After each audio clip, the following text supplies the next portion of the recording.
たパイプつなぐ空続く灰色と雨跳ねる葉も後ろで見つめ見慣れたドア開ける薄明かり揺らすな嵐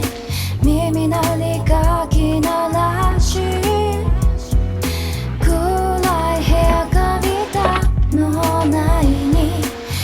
深く落ちてった諦めにも似たようなため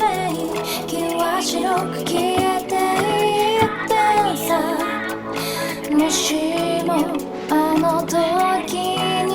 なんて役に立たないものでしょう僕は知らない僕は知らない何にも気づきたくはないから遠くへ行って帰ってこないで忘れてく